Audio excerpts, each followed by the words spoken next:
It is the mother effing day.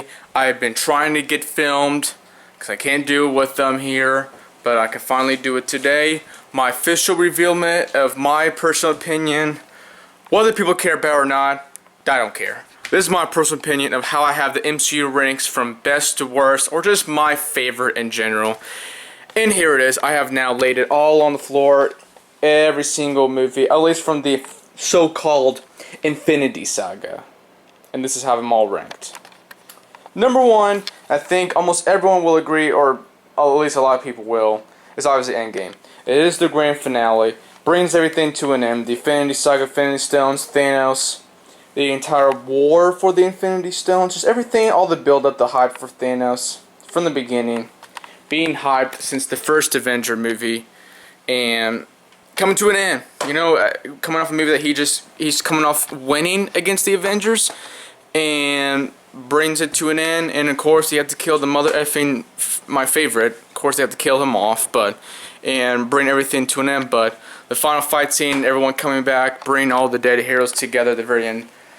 That's the biggest grand finale to pretty much in cinema history. Bring everything back, bring everything home. It's just awesome. The movie's amazing, and it's the reason why it's the highest grossing movie of all time, and it's got the it's like overall the highest rated MCU movie of them all, pretty much, from an audience score and a critic score. Much as I'm critical, and I don't really like Rotten Tomatoes really at all, because it's a lot of the movies on it that have very shitload ratings are actually good movies, but that's just Rotten Tomatoes for you. But on this, when it comes to Endgame, both audience and critics love the movie. They agree it is the perfect, satisfying ending to the entire chapter of this gargantuan MCU universe. And that's number one in my opinion, and I'm likely to never change that. Number two comes in Avengers Infinity War. Of course, you probably expected that a little bit. It is the prequel pretty much to Endgame. That is Thanos being first introduced, and Infinity Gauntlet first introduced, getting the stones, and the villain actually wins. Wow, surprise. But you know what? Man, this is probably one of the best villains in cinema history, how they build him up. Pretty much Infinity War is Thanos' movie. He's the main character of it, and he's got the most screen time above everyone else, and he wins. It's his movie, and he wins. It's a true movie that the villain actually wins. When does that happen in cinema history where the villain in a superhero movie actually wins? Yeah, I know, right? Like, when does the villain actually win? Like, Cameron, when has the villain actually ever won in a movie? Never. Exactly. Only Infinity War only has that. First ever in its con ever. And they did it in a perfect way. You have no problem with it at all, because he won. He legit won. It wasn't even like people love to critique movies these days. People actually felt convinced. He won. He legit won. There's a reason why he was hyped up to be the baddest villain of the MCU, the best, the strongest, the one that is the most difficult to defeat. And he won the first time. But like Doctor Strange, the reason why he had to allow Thanos to get the Time Stone was because they had to lose the battle in Infinity War, this battle, in order to win the war. They had to lose this first battle in order to win the war in the end. But what a great movie. It's just a big movie. Number two, and I'm going to try to not dwell on these movies too much because there's a lot of movies. But yeah, number two, and I'm likely to never change that either. Number three, Captain America Civil War. I mean, come on. It's first ever superheroes from both sides fighting each other. Legit fighting each other. And then even Tony and Cap pretty much came to death blows at the very end. I mean, like, who does that? I mean, like, the MCU has balls to go to these extreme lengths to really separate the movies from your typical old superhero movies. You know, you go from Thanos winning to right before that to superheroes are literally having literally a civil war amongst themselves. They're literally fighting each other. And they almost came to pretty much death blows. And I'm like, what is going on here? Divided we fall. You got that right, Cap. But what a strong, emotional, grounded movie. It was just, you know, the scenes with Tony and Cap and Bucky at the end, and him finding out about his parents. Just wow. You know, just what a great movie. The Russo brothers also did Infinity War, Endgame. Just masterful directors. They just get these movies. They get it. Just, wow. Great movie. That's why I have it at number 3. Great movie. A lot of people, I think my dad almost has that at number 1. I don't blame him. Coming in at number 4, the First Avenger movie. I mean, come on, when has there ever been this size of a superhero team up outside of the X-Men? I mean, seriously. And it's because Iron Man had his own 2 movies before this. Captain America had his own movie. Thor had his own movie. And Black Widow was in Iron Man 2. So they all been in their own separate movies. And then they all come together in the Avengers? Like, how does that happen? It's never happened ever before. This culmination of the heroes, it's unprecedented. During that time, 2012, it was unprecedented. Great movie. Loki, great villain. We all love Loki, obviously. Love him or hate him, in the end, we still love him. And the first team-up movie ever, outside of the X-Men. But really, the X-Men, even though they're like a team-up movie, they team up. They're always called the X-Men because they always reside amongst each other, always. Avengers, they're separate entities that do team up in the end, but they're not always teaming up. They have their own separate adventures most of the time. Only when it requires an Avenger level threat do they team up. But they're not always teaming up like the X-Men. X-Men is always a team up unit. They're always together. The Avengers, they sometimes split off and they do their thing, but they only team up when there's an Avenger level threat. That's when it's necessary to team up. But it was such an unprecedented moment for the Avengers to be a thing. The first ever team-up movie from characters of separate movies to come together in one movie as a superhero ultimate team to fight off the Chitauri to stop Loki from getting the Tesseract for Thanos. And that's when we first get introduced to Thanos, is in the first Avenger film. And we had awesome fight scenes there. You know, Iron Man versus Thor versus Hulk, and I'm like, so much just awesome. It's a classic. Most people will always have that in their top 3, top 5 minimum in their all-time Marvel movies in general. It's just a great movie. It's first of its kind. Right after that, Iron Man.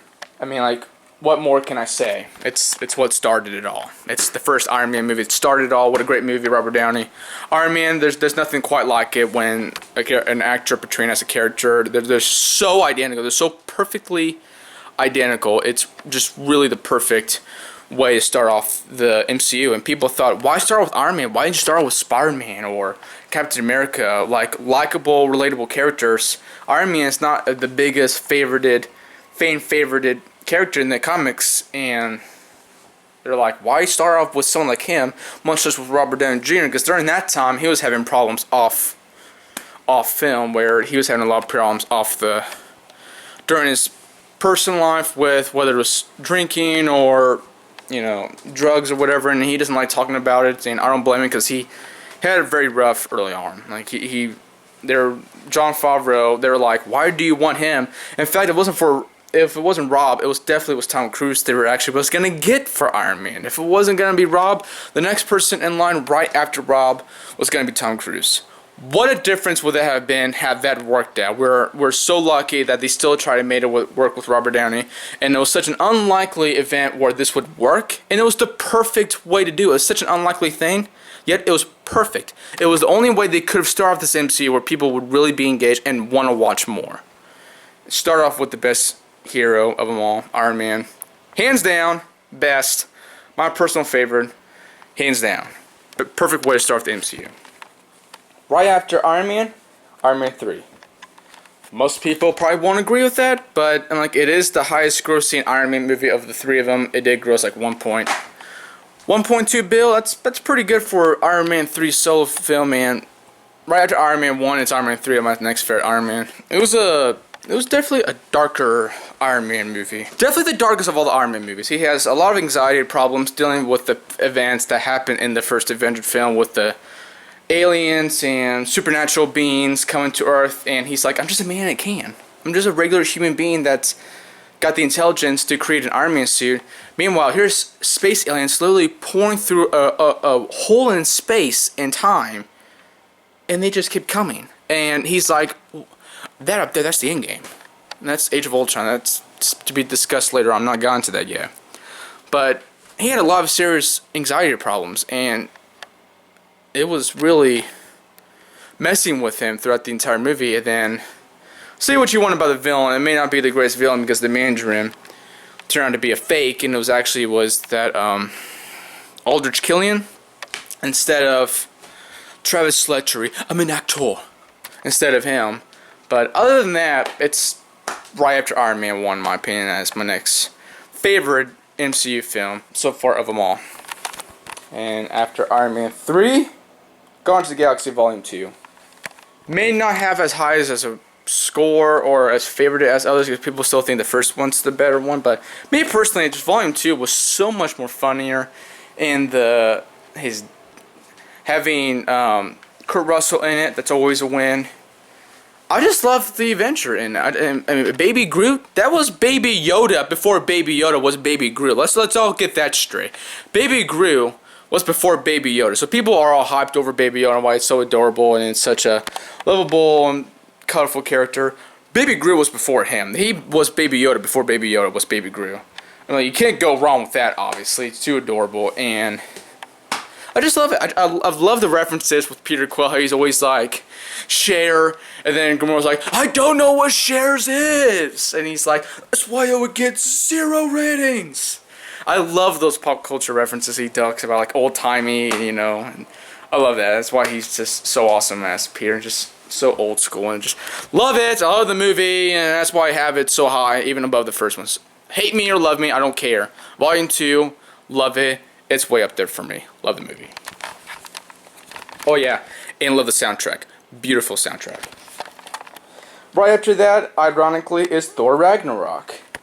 It is literally just like a Guardians of the Galaxy film. It's funny, it's colorful, it's got humor throughout, and it's like such a different Thor movie from the previous ones where they're kind of like Shakespearean a little bit. That's what they're kind of always talking about the first 2 Thor films. They're always kind of like a Shakespearean version of Thor.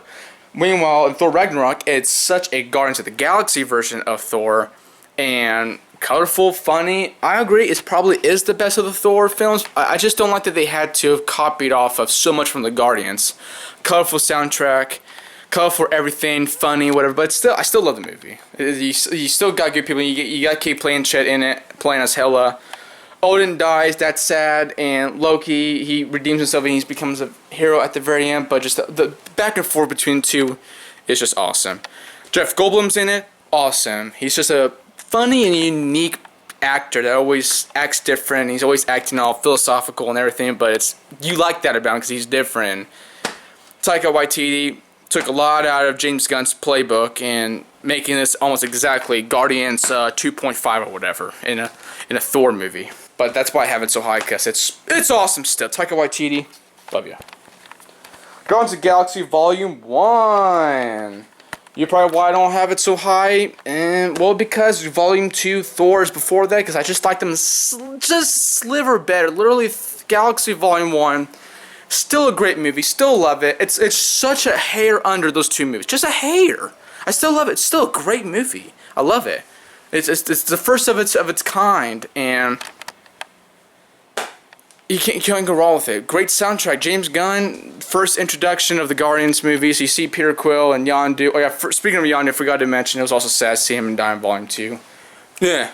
But having them all introduced in the first one, love it. And this was the first time you actually see Thanos as an actual character, not as a little grimace of a smile at the last second, or, fine, I'll do it myself. No, he's actually a character.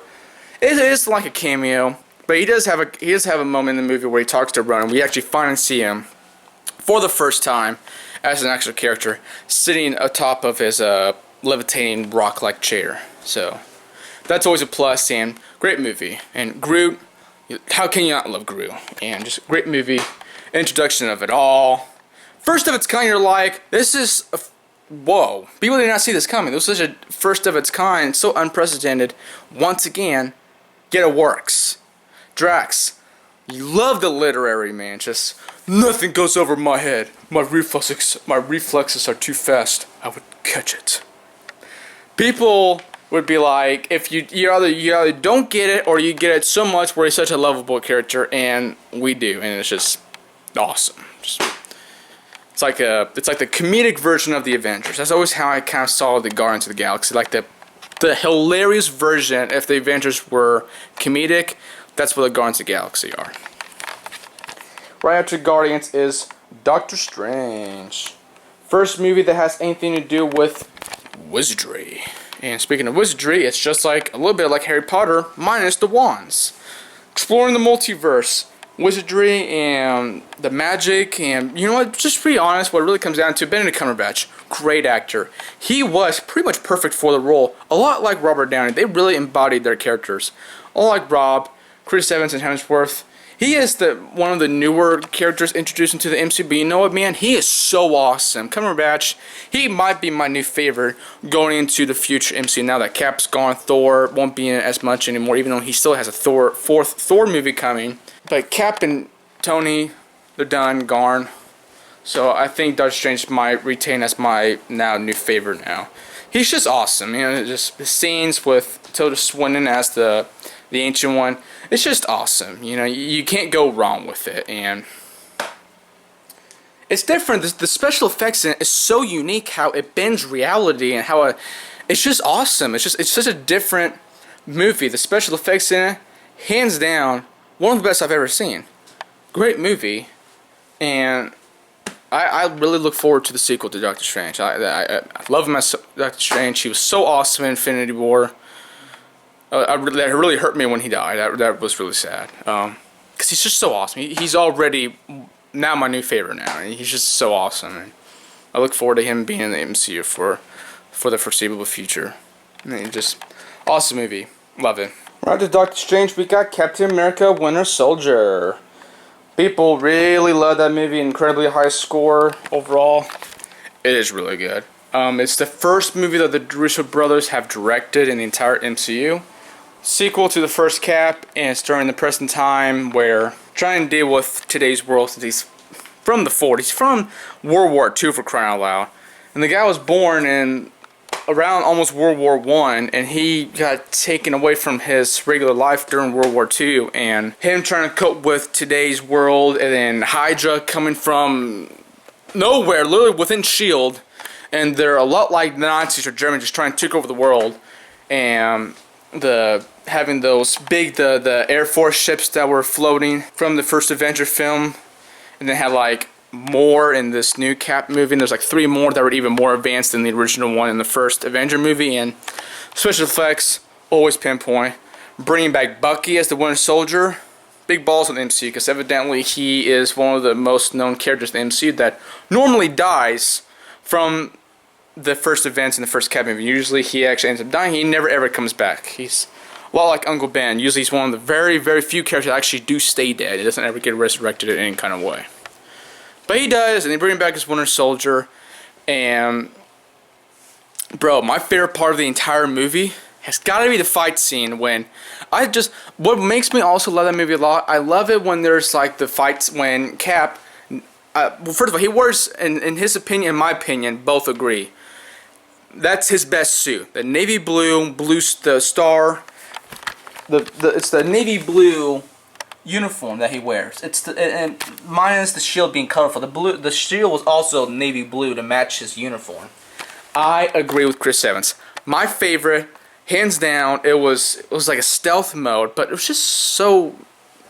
It was cool. It was different. It wasn't the colorful one that we all recognize with, but it's my favorite. And even the actor himself, Cap, Steve Rogers, Chris Evans, even also says that's his favorite. And he also got to reprise it, even if it's for a minor scene in Endgame when they went over to Thanos and went ahead and killed him to no prevail. It didn't really do anything. If anything, they put the man out of his misery because he freaking, going back to Endgame, I know, but the man freaking snapped his fingers, survived it, despite scarring him for life. Then he destroys the stones, still survives it. And then at that point, he is so crippled, he's pretty much he's just ready to just give it up, just end his life, because he has a bad limp and he's all suffering. You hear him grimacing every time he walks. I'm like, bro, they just put him through his misery, to be honest.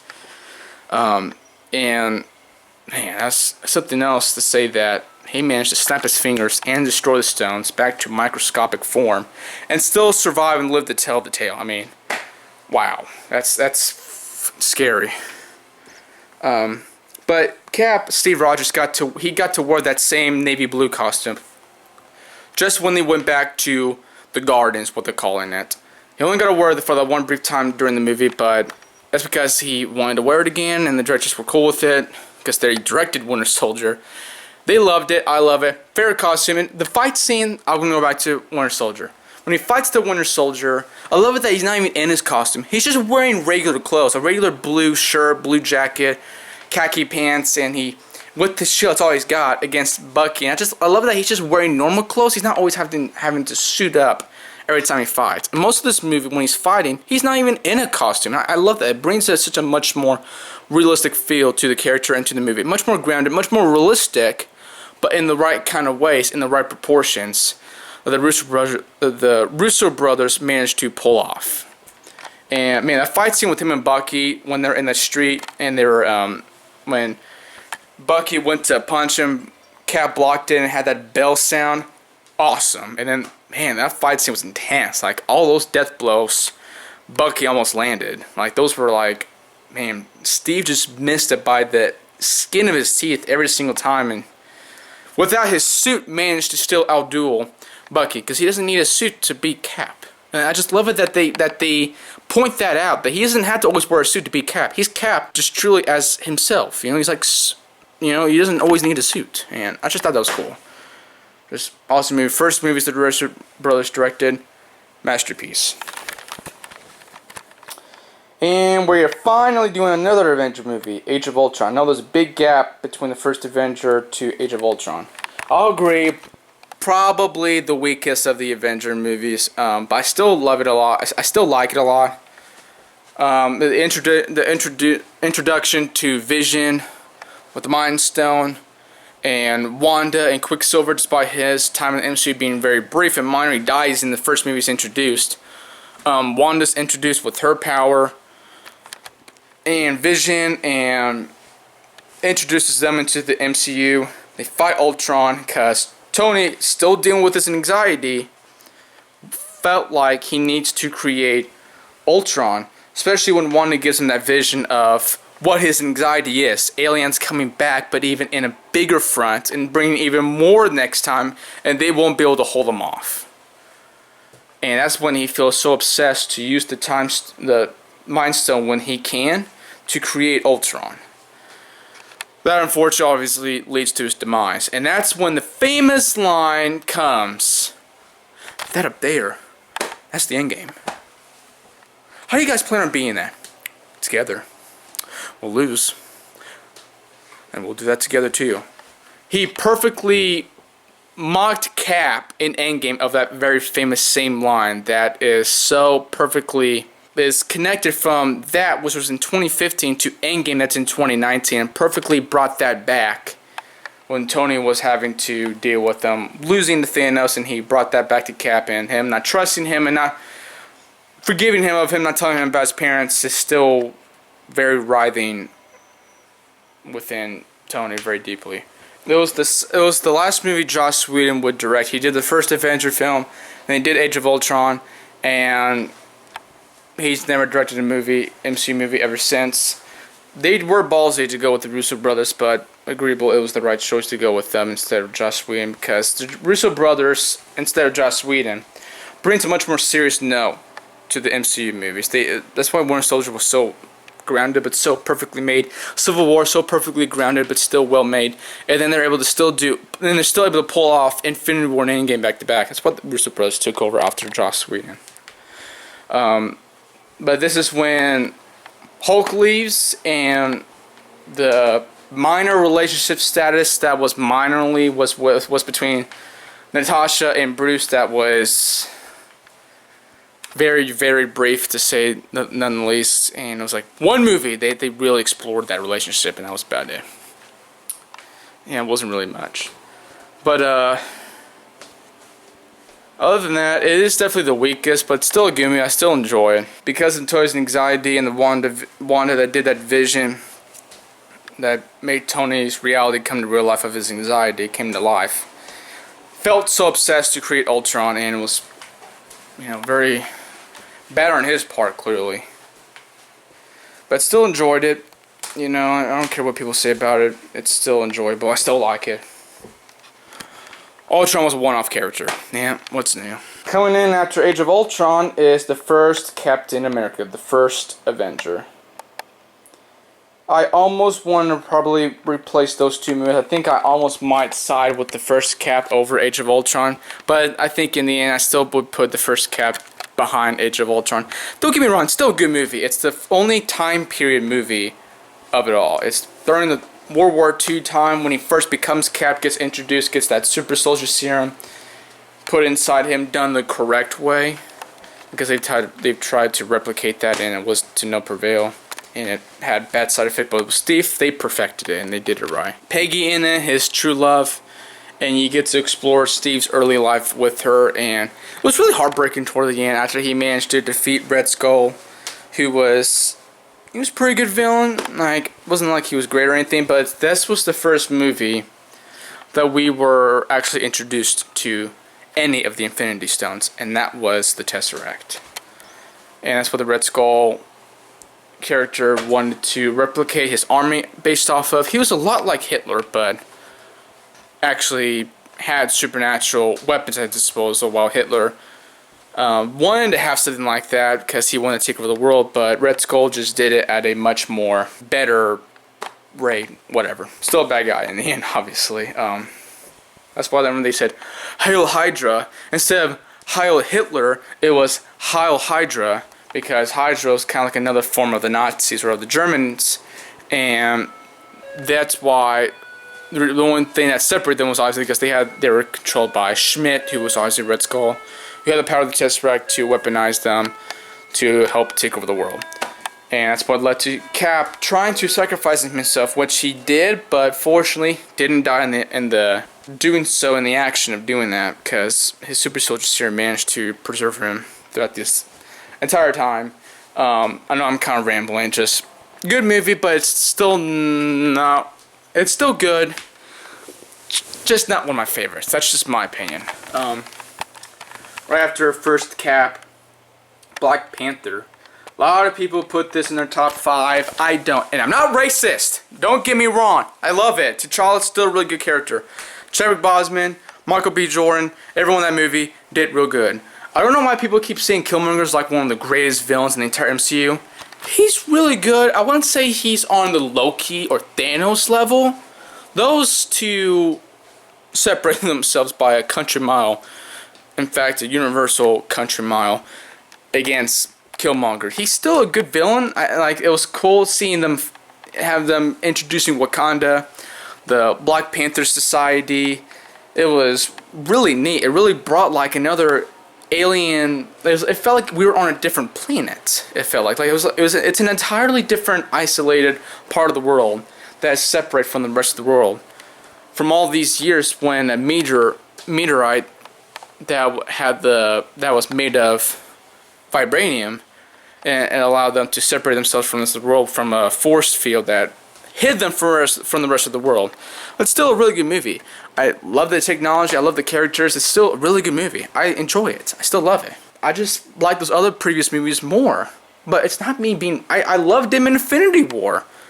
Get this man a shield. And I love that scene from... Instead of Civil War, him and Cap fighting. I love that scene in Infinity War when they both ran side by side and they just separated themselves from everyone else. And they just head on took on that alien army, and they were running just as fast, and they were keeping up with each other.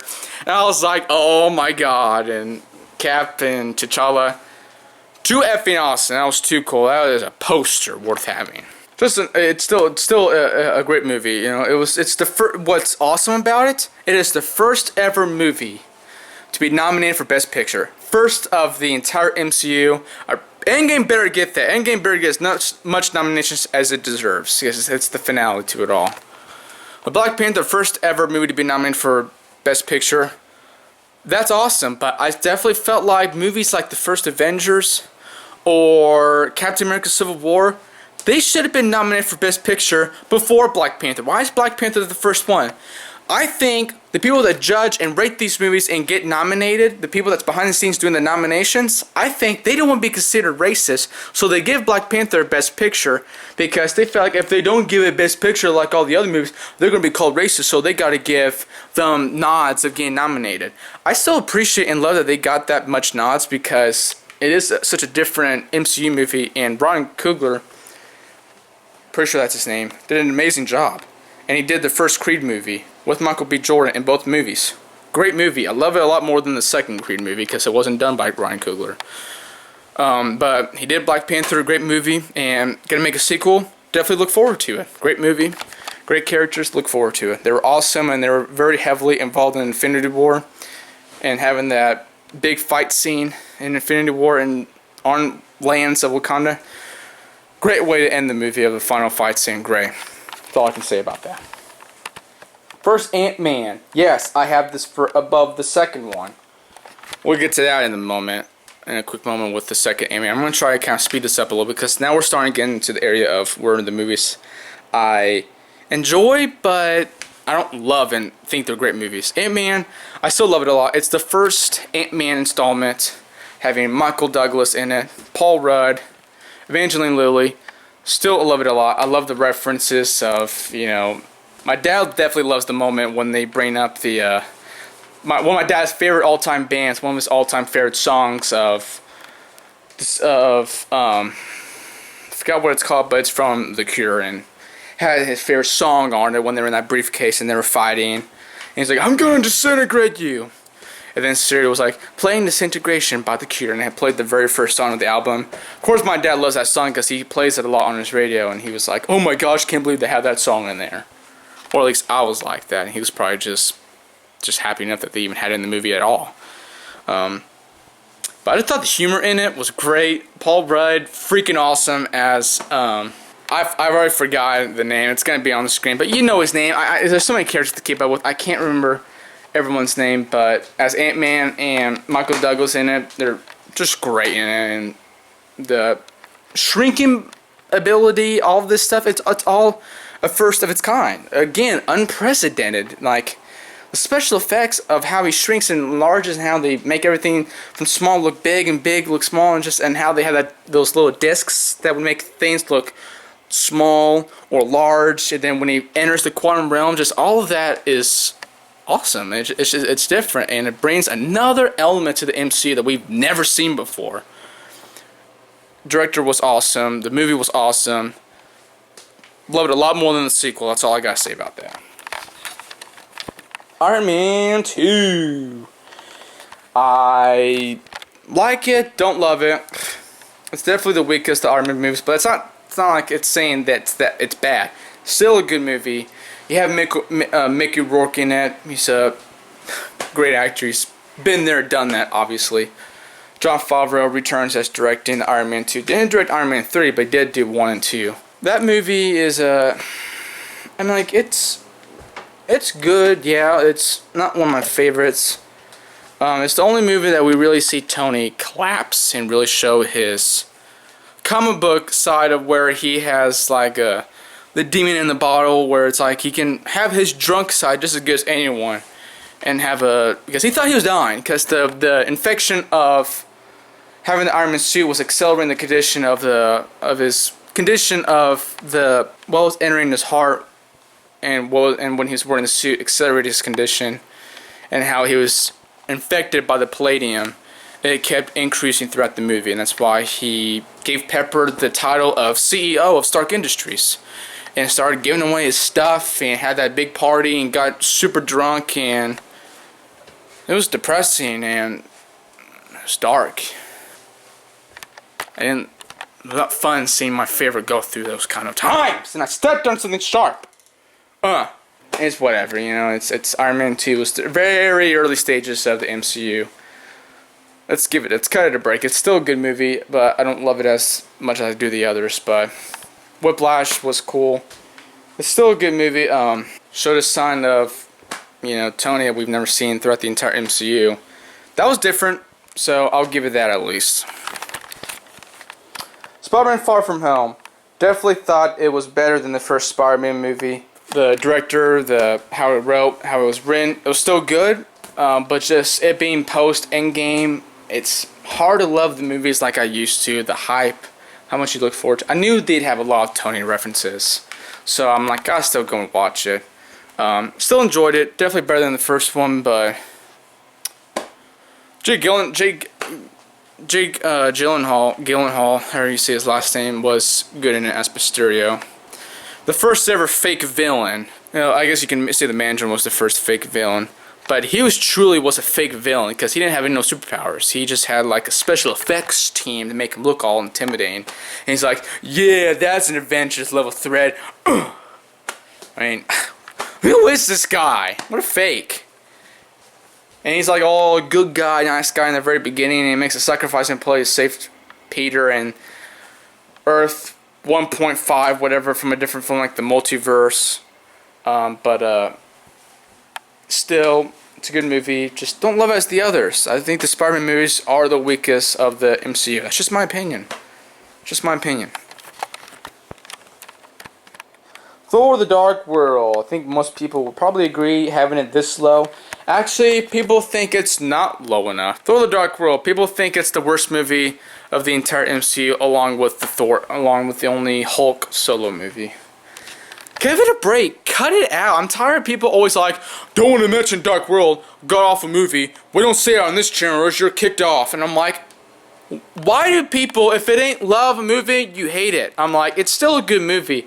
I like it that they go back to Asgard and they fight off the Dark Elves. Say what you want about the Dark Elves. I don't effing care. I still enjoy it. I know they have problems because they didn't get the director that at least Natalie Portman wanted. Patty Jenkins, who obviously is famous for directing the first ever female-led superhero movie ever in Wonder Woman in the DC universe or the MCU universe. Did great in that, but they were trying to get her to do Thor: The Dark World, but didn't, and got another director. I think his name was Alan Taylor, and that's why hasn't been in the MCU since. But I heard she's gonna be in the fourth Thor movie. In the end, I still like Dark World. Like, give me a break. I still like it. It's the first movie that we're introduced to the Ether. And Ether is the one Infinity Stone that gets shown the least amount. It gets the less screen time of them all. So, I mean, and it's the one stone that has the liquid form. It's the only movie that we see the reality stone in the liquid form. All the other movies is when it's in a stone form. It's the only movie that we see it in the liquid form, and I thought that was cool. So, say what you want about Dark World, I still enjoy it a lot. I don't care what people say. Of course, ironically, right after Thor: The Dark World, The Incredible Hulk. People think that's the two worst movies in the entire MCU. I disagree. I still love The Incredible Hulk. I love the fight scene with the Abomination. I thought Edward Norton did a really good job at it, but the MCU didn't like it that he wanted too much control over the movie, so they took him out of the MCU and they replaced him immediately with Mark Ruffalo. Edward Norton, MCU, and Marvel and Kevin Feige just didn't get along. That's why they had cut ties, because Edward Norton wanted more control.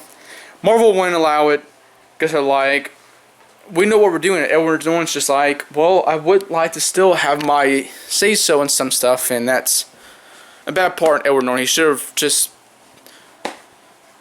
I wish they just keep with the same original people from the very beginning to the very end. I hate when they have to recast the roles. I still love Don Cheadle as Rhodey. And I still love Mark Ruffalo as the Hulk, but I just hated that they had to recast those roles in the end. And, oh, well, I still enjoy it. Abomination fight scene, awesome. But what I find really odd about that movie, that they haven't kept consistent, they still have Ross in it, who was in Civil War and the Hulk movie. Liv Tyler's character, Bruce's love interest, she's completely written out of the entire MCU, and I don't get that. I don't. They completely just wrote her out, and they've not really explained that. Anyways, Thor 1, still good, in my opinion. You get introduced to Thor. What can I say? Loki, Odin, all of it, Asgard. I still thought it was awesome. Heimdall, all of it. Still a really enjoyable movie. I can't really say too much about it, because now we're starting to get an area where I don't entirely love these movies, so kind of saying less and less about these movies. Thor being banished, that was different, you know, and getting his power back, his confrontation with Loki. I still enjoy the movie. Captain Marvel, first female-led movie of the entire MCU, still good. Evidently, she's the most powerful MCU character of the entire MCU. Congratulations, I guess. She dismantles every spaceship she sees within her range when she's fully unleashed. From Jude Law's character and their own little army. And the Skrulls, I guess they're not a bad people, I guess they could be good and bad. First introduced into the Skrulls. Still, it's a good movie. That's all I can say about that. First female-led movie, that's a big deal. Spider-Man Homecoming. Yeah, I know I have it really low. Hate me or don't. Like I said, Spider-Man movies are the weakest of all the MCU movies. At least you had Tony in it, which made it more watchable because you had Tony in it helping out Peter. But the Vulture is a good villain. I like the twist that they had with the Vulture's that the Vulture was the father of Peter's love interest, and that was a nice little twist. And Michael Keaton was good in it. I still enjoyed it, but they're just the weakest of them. But I still love Tony's scenes, and having him in it is what really gave the movie its overall gist. And Spider-Man, it's just good, not great, in the movie overall. Ant-Man and the Wasp. Sorry if it's my least favorite. It just is. You're coming off of Infinity War. It just didn't come off right. It just didn't. Sorry about that, but that is my least favorite. So yeah, Ant-Man and the Wasp, just my least favorite. It came off at a horrible time between Infinity War and it pretty much come off of Infinity War. So I still enjoy it. You know, it's more of the same thing in my opinion of the first Ant-Man. That's why I have it as my least favorite. And it's the only movie that I truly just didn't love. I still enjoy it, don't get me wrong. I enjoy every single of the MCU movies, don't get me wrong. But that's just my opinion. So that is my favorite from favorite to worst of the entire Infinity Saga. Let's be honest. This would probably be the best stretch of movies of the entire MCU because it's of our favorite characters. The future, it's... I don't know what they're going to do with the future of the MCU, bringing in new characters. I don't know what's going to happen. I don't know if they're going to do just as good as the originals or not. Either way, that's my MCU as I see it, of favorite to least. So yeah, like and subscribe, favorite. See you in the next video.